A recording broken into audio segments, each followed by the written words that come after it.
We are leaving Surprise, Arizona. This is a nice place. Well worth $32. It had 50 amp service. This nice big area where I was able to hang out with my grandkid and my son. Lots of room. Anyway, we're all hooked up. I'm doing a walk around while I'm talking. It's cool, the Ranger drives the same truck as me. I love putting that on the back as a joke, but it does keep people away from me, so it's not really a joke. Everything's looking like it's ready to roll. Purring like a kitten. Get one picture. And we're out of here.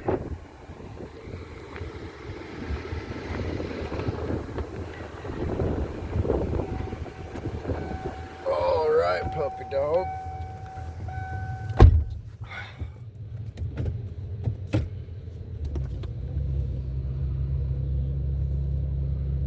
Okay, truck is connected.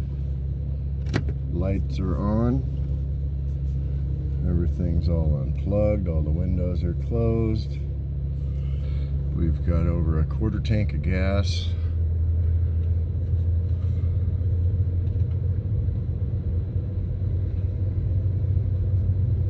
I would like to stay here longer, but I say that now about all of them. At first, I could see, when you're still going a million miles an hour, working full-time and traveling, like, you don't have time to hang out one place too long. But what I've been getting into is, like, there are people that live here. That camp host lives here. They go to every single site after people leave and rake every site, pick up every little piece of trash. That's what your money's going for. And that's why I like Thousand Trails. This is not Thousand Trails. This is a county park. But I have found them to be awesome too. Especially if you look at it from that perspective. Anywhere you go, just remember that you're talking to a real person that lives there. So before you start talking smack and saying, oh man, this place sucks, just remember you're talking to somebody that grew up there and has probably never been anywhere.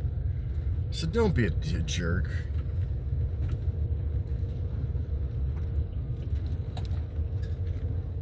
Uh-oh, what are we gonna do here?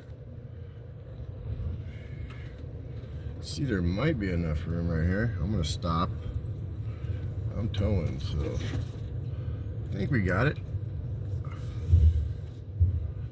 I think we can pull this off.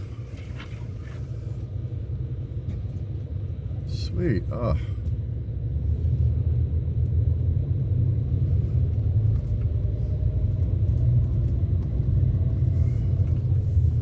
Yeah, I don't know why. My site was the only site that seemed to be backwards.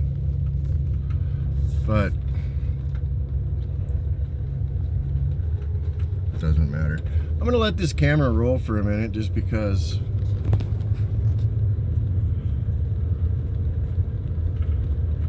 most people watching this video probably never come here. But check this out. I was fascinated. This guy right here has a truck camper exactly like mine. He literally built it himself.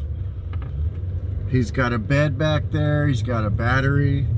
He's got a fan. Like, that's how I started, and it's awesome. I recommend anybody try it. You can do it in almost any car. But a little word of advice. Plan ahead and don't try to do it without making a bed modification of some sort. So you have a flat place to lay that you can stretch out. If that means removing the passenger seat, that's the kind of stuff I'm talking about. That was the host. I've seen so many people camp in their vehicles. I did it. But like I said, if you take the front seat out, or if it'll flip forward, you can put a piece of wood down that's flat that goes all the way to your trunk or hatchback, whatever you got. So you don't need much room except for around your face, so you don't get claustrophobic. So your legs can be just a little tiny, you know, enough room for just your legs, like a sleeping bag. But that'll save a ton of money, because I'm telling you what, man, there's not just to do it that way, it's better. But these days I don't trust hotels. I'll never sleep in one of them beds. I know what people do in there. You don't need to convince me anything. And I know almost all hotels have bed bugs. I've never seen one, and I don't want to.